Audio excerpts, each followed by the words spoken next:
नमस्कार।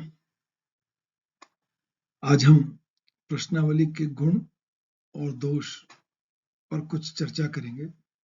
इसके पूर्व प्रश्नावली के संबंध में मेरे 3 वीडियो YouTube पर हैं। प्रश्नावली का अर्थ, परिभाषा, विशेषताएं, प्रश्नावली के प्रकार और प्रश्नावली की रचना।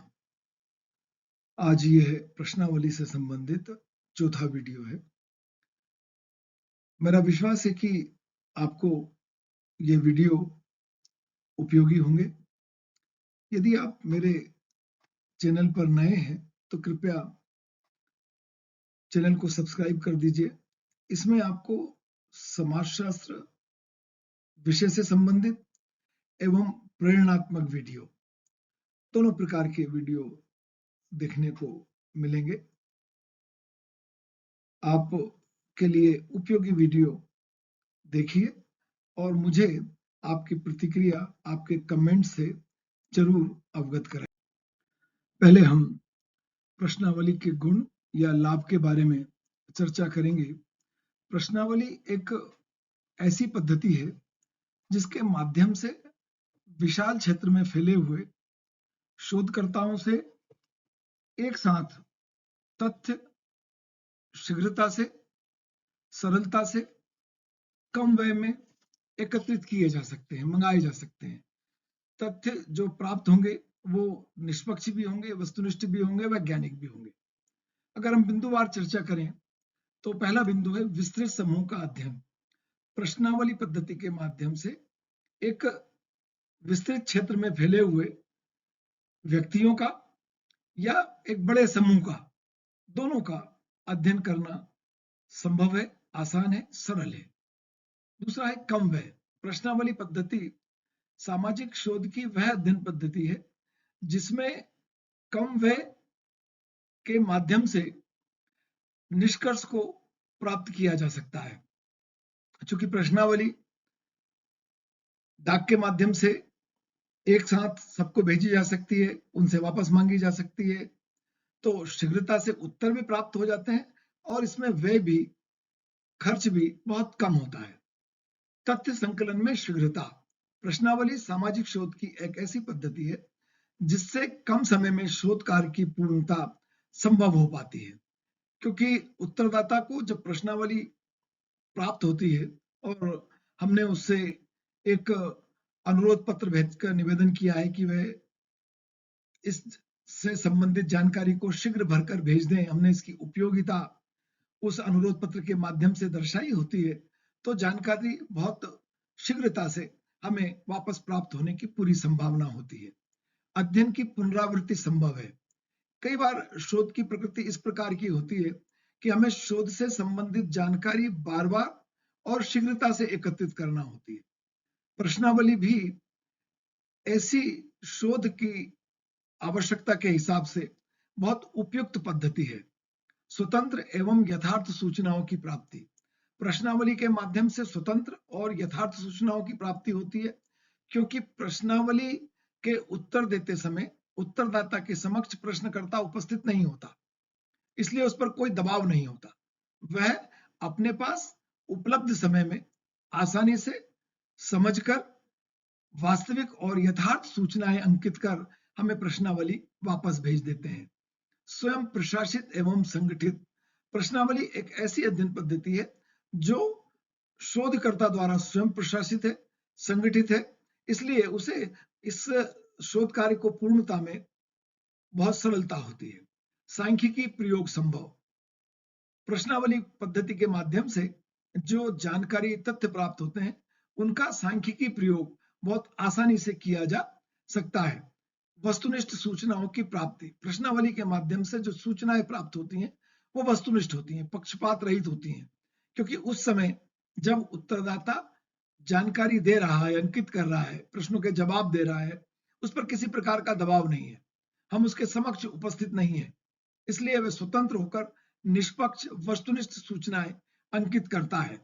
यह उत्तरदाता के लिए भी सबसे सुविधाजनक प्रणाली है, क्योंकि उसके पास जब भी समय है वह उस समय में प्रश्नावली को देखकर, खोलकर, पढ़कर, अध्ययन कर, समझकर जवाब अंकित कर सकता है। प्रश्नावली के दोष या सीमाएं। प्रश्नावली एक ऐसी सामाजिक शोध की अध्ययन पद्धति है जिसमें उत्तरदाताओं का शिक्षित होना आवश्यक है, क्योंकि वह प्रश्नों को पढ़कर स्वयं उसका अर्थ लगाएंगे और उसके अनुरूप दिए गए विकल्पों में से किसी एक विकल्प का चयन करेंगे, हाँ या नहीं में जवाब देंगे या विस्तृत उत्तर लिखकर हमें देंगे। इसलिए उत्तरदाता का शिक्षित होना आवश्यक है ताकि वह प्रश्न को अच्छे से समझ सके और उसका उचित जवाब भी अंकित कर सके। प्रत्युत्तर की समस्या। प्रश्नावली की एक समस्या है प्रश्नावली का कम लोड कराना। प्रश्नावली हम डाक से भेज देते हैं, वो डाक से हम वापस मंगाते हैं। प्रश्नावली का वापस आना इस बात पर निर्भर करता है कि उत्तरदाता के उत्तर देने की इच्छा कितनी है, उसकी व्यस्तता कैसी है, प्रश्नावली का आकार कितना बड़ा है। यह सब निर्धारित करते हैं कि प्रश्नावली कितनी मात्रा में लोड कर आएगी।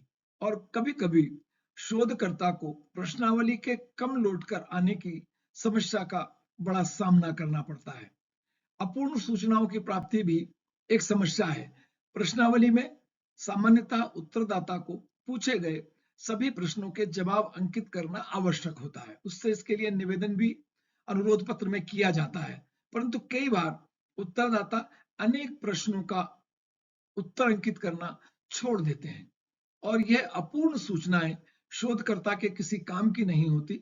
यह भी एक बड़ी समस्या है। अस्वच्छ एवं अस्पष्ट लेख। उत्तरदाता की स्पष्ट लिखावट होनी चाहिए जो हम आसानी से समझ सकें, जिसका अर्थ लगा सकें, जिसको पढ़ा जा सके। कई बार उत्तरदाता की भाषा ठीक नहीं होती, उसके लेखने का प्रकार ठीक नहीं होता, अस्वच्छ लिखता है। इसके परिणाम स्वरूप भी प्रश्नावली अनेक बार शोधकर्ता के लिए अनुपयोगी हो जाती है। प्रतिनिधित्वपूर्ण निर्देशन असंभव होता है। देखिए, जब हम प्रश्नावली के माध्यम से जानकारी प्राप्त करते हैं तो फिर पहले चरण में हम समग्र में से उत्तरदाताओं का चयन करते हैं निर्देशन के माध्यम से, और उन चयनित उत्तरदाताओं को हम प्रश्नावली भेजते हैं और उनसे अपेक्षा करते हैं कि वो प्रश्नावली हमें वापस भेज देंगे उत्तर अंकित करके। पर अध्ययन क्षेत्र में चूंकि शिक्षित और अशिक्षित दोनों तरह के व्यक्ति रहते हैं और कई बार हमें उस समग्र में से कौन शिक्षित है कौन अशिक्षित है इसका जानकारी नहीं होती, और यदि ऐसी स्थिति में अशिक्षित उत्तरदाता चयनित हो जाए तो जवाब आने में समस्या होती है। और समग्र इस प्रकार का होना, समग्र में से निर्देशन इस प्रकार का होना आवश्यक होता है कि चयनित इकाइयां समग्र का प्रतिनिधित्व करती हों। कई बार हमें समग्र की विशेषताओं का पता न होने के कारण इकाइयां प्रतिनिधित्वपूर्ण निर्देशन नहीं हो पाता, प्रतिनिधित्व नहीं कर पाती समग्र का। भावनात्मक प्रेरणा का अभाव।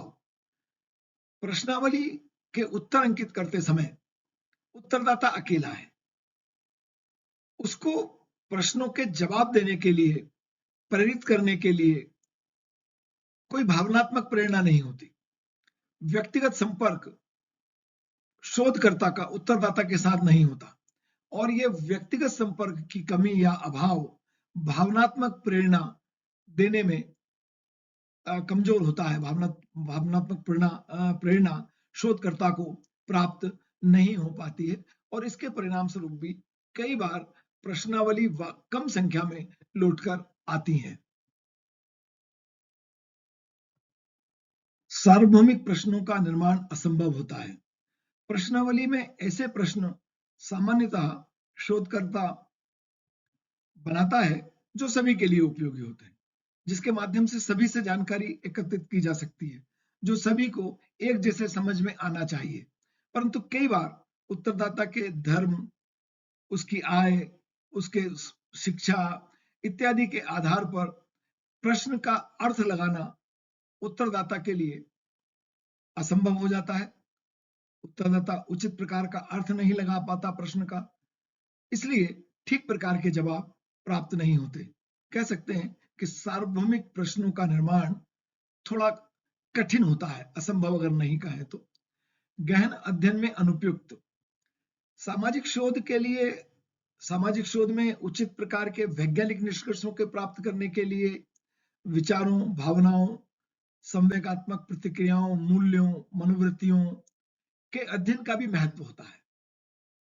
और प्रश्नावली पद्धति के अध्ययन में सामान्यतः विचारों, भावनाओं, संवेदात्मक प्रतिक्रियाओं, मूल्यों, मनोवृत्तियों के संबंध में जानकारी प्राप्त नहीं की जा सकती, क्योंकि उत्तरदाता वहां प्रत्यक्ष रूप से उपस्थित नहीं है। विश्वसनीयता का अभाव।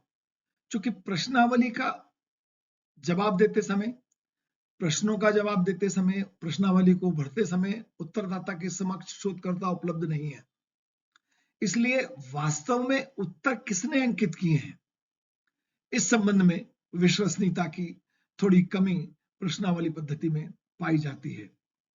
समस्त शैक्षणिक एवं सांस्कृतिक स्तर के लोगों के उपयुक्त प्रश्नों का निर्माण असंभव होता है। उत्तरदाताओं की शिक्षा, संस्कृति, विचारधारा, पारिवारिक पृष्ठभूमि, आर्थिक स्थिति, उनके सब प्रकार के सामाजिक जीवन, सोच विचार के ढंग, उनकी मनोवैज्ञानिक स्थिति को प्रभावित करती है, और इसमें सभी उत्तरदाताओं में कुछ ना कुछ अंतर पाया जाता है। इसलिए सबकी शैक्षणिक और सांस्कृतिक योग्यताओं के अनुरूप प्रश्नों का निर्माण करना कठिन होता है। यह भी प्रश्नावली पद्धति का एक दोष या समस्या है।